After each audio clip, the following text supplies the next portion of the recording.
ក្បាលសោកសៅ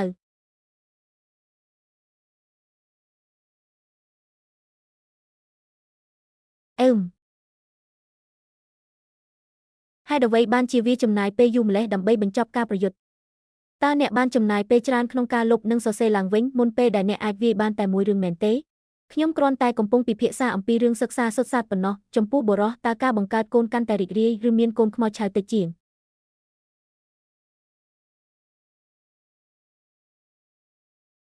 យល់ព្រមសូម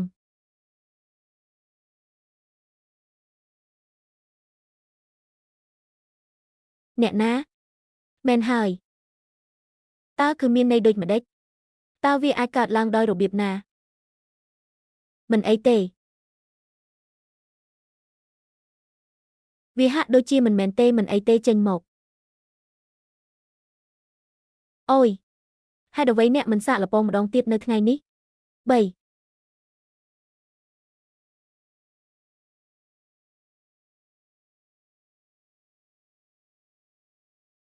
ខ្ញុំទទួលស្គាល់ការបរាជ័យខ្ញុំទទួលស្គាល់ការបរាជ័យអ្នកទៅឆ្ងាយពេកហើយខ្ញុំទទួលស្គាល់ការបរាជ័យ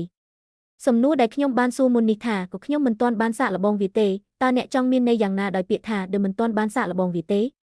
តើអ្នកចង់មានន័យថាខ្ញុំមិនទាន់បានសាកល្បងបង្កើតកូនឬអ្វីផ្សេងទៀតទេ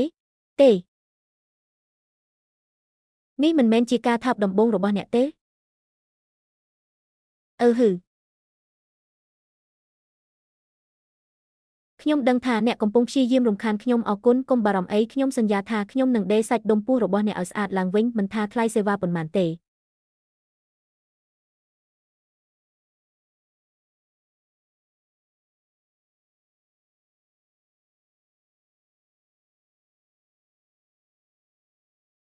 ធ្វើសេចក្តីប្រាថ្នា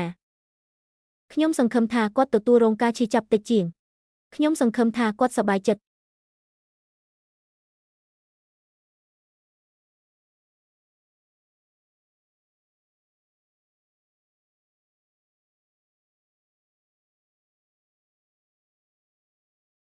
ជាការពិតណាស់នេះគឺជាគុណសម្បត្តិដ៏គួរឲ្យកោតសរសើរបំផុតរបស់បុរសម្នាក់វាគ្រាន់តែថាវាផុយស្រួយ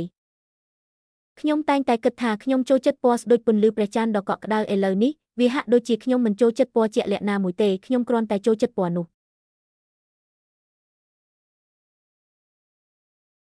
ហេតុអ្វីបានជាអ្នកតែងតែពាក់ខ្សែកនេះអ្នកគឺជាខ្មោចឆៅជាមនុស្សចម្លែកដែលពាក់ខ្សែកជារៀងរាល់ថ្ងៃអូនសម្លាញ់អូនបានឃើញខ្សែករបស់បងទេវាមានរូបភាពសង្សារយើងនៅខាងក្នុងអូនតែងតែភ្លេចភ្លាំងខ្លាំងណាស់ប្រហែលជាវានឹងលេចឡើងវិញក្នុងរយៈពេល2 3ថ្ងៃទៀតអូនសម្លាញ់អូនពិតជាមានអារម្មណ៍មិនល្អសង្សារនៅមិនទាន់មកដល់កន្លែងសុវត្ថិភាពនៅឡើយទេតើអូនគិតថាគាត់ប្រហែលជាគិតច្រើនពេកទេគំនិតអាក្រក់ទាំងអស់នោះប្រហែលជានឹងប្រែជាល្អសម្លាញ់ឲ្យមើលស៊ូខ្ញុំស្គាល់អ្នកថាជាម្ដាយរបស់កានធានគាត់តែងតែនិយាយរឿងអ្នកប្រាប់ខ្ញុំអាហារមានរឿងអ្វីកើតឡើងចំពោះករបស់អ្នកអាយ៉ាពួកซอมប៊ីពិតជាអស្ចារ្យមែនស៊ូអ្នកពិតជាហ៊ានប្រយុទ្ធយ៉ាងក្លាហានប្រឆាំងនឹងពួកវាអ្នកពិតជាមានទេពកោសល្យមែនខ្ញុំនឹងរាយការណ៍ទៅកាន់ថ្នាក់ដឹកនាំក្នុងរយៈពេល2 3ថ្ងៃខាងមុខនេះហើយនឹងបញ្ជូនអ្នកទៅកាន់ជួរមុខប្រឆាំងនឹងពួកซอมប៊ីមីងមិនចាំបាច់អរគុណខ្ញុំទេកូនល្អរបស់ម៉ាក់មីងដឹងរួចហើយការប្រយុទ្ធរហូតដល់ស្លាប់ប្រកាសជាក្តីសុបិនរបស់អ្នកជានិច្ចមែនទេហេតុអ្វីបានជាខ្ញុំមិនមកជាមួយអ្នកវាឥឡូវនេះ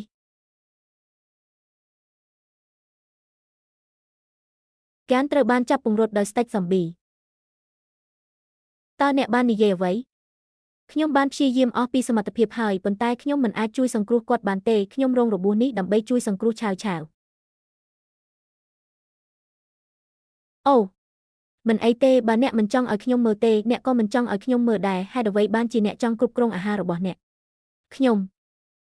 គ្រាន់តែគិតថាគាត់មើលទៅសាំសួស្ដីសម្លាញ់តើអូនកំពុងធ្វើអ្វីជាមួយ Sales King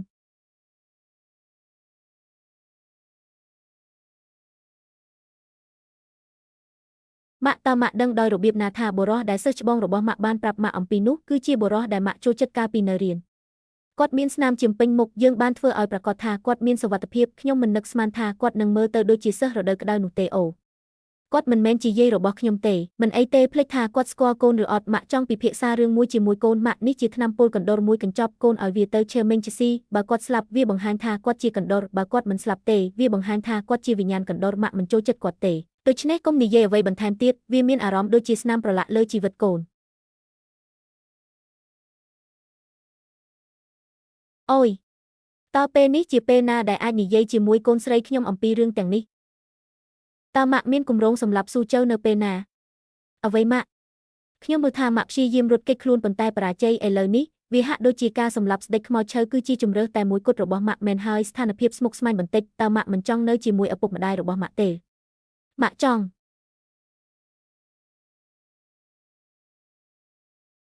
មិនត្រឹមតែមនុស្សមានជីវិតប៉ុណ្ណោះទេប៉ុន្តែថែមទាំងសុភមង្គលធម្មតាបំផុតរបស់យើងផងដែរទោះបីជាថ្ងៃធម្មតាទាំងនោះកាលពីអតីតកាលបានក្លាយជាសុបិនមួយនៅចំពោះមុខភាពប្រងើយកន្តើយនាពេលបច្ចុប្បន្នក៏ដោយដរាបណាក្រុមគ្រួសារយើងនៅតែនៅជាមួយគ្នានោះគ្រប់គ្រាន់ហើយមែនទេអ្នកកំពុងត្រូវបានស្ដេច zombie ចាប់ជាចំណាប់ខ្មាំងអ្នកដែលមិនមែនជាប្រភេទយើងប្រកាសជាមានចេតនាខុសគ្នាតើយើងពិតជាត្រូវជឿថាស្ដេច zombie នឹងនៅម្នាក់ឯងជាមួយមនុស្សមែនទេ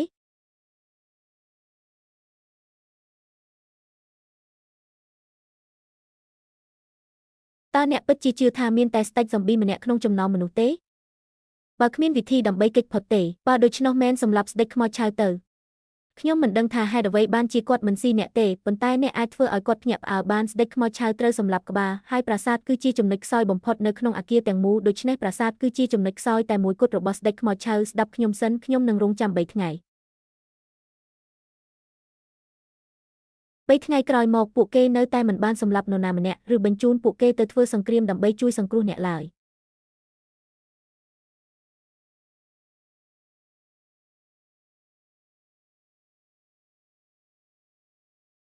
ហ៊ូអីយ៉ានេះគឺជា Hammer ភ្នាក់ងារកាត់អន្ទានរបស់ធនាគារគាត់ពិតជាមានការលះបង់ខ្ពស់មិនដែលភ្លេចជាយើងឥតឈប់ឈរឡើយមិនថាភ្លៀងឬថ្ងៃឡើយអាហា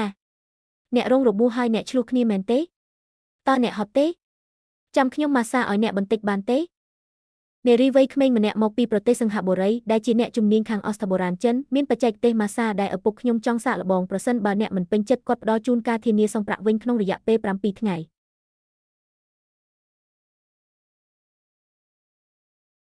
គាត់បានផ្ដល់ឲ្យខ្ញុំនៅផ្លូវយឺតឆ្វេងយ៉ាងងាយវាហាក់ដូចជាចំណុចខ្សោយបំផុតរបស់ម្ដាយទាំងមូលដូច្នេះប្រាសាទនេះគឺជាចំណុចខ្សោយតែមួយគត់របស់ស្ដេចខ្មោចឆៅ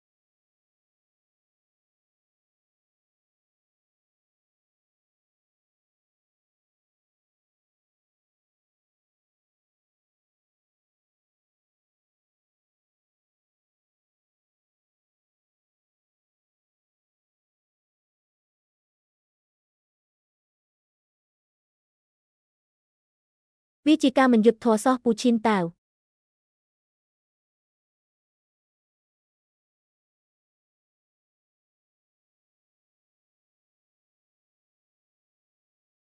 ខ្ញុំថ្មី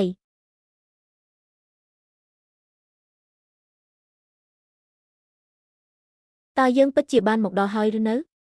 ច្បាស់ណាស់គាត់បានមកដល់ហើយគាត់រងរបួសដោយសារតែខ្ញុំតើខ្ញុំអាចងាកមកធ្វើបាបគាត់ដោយរបៀបណា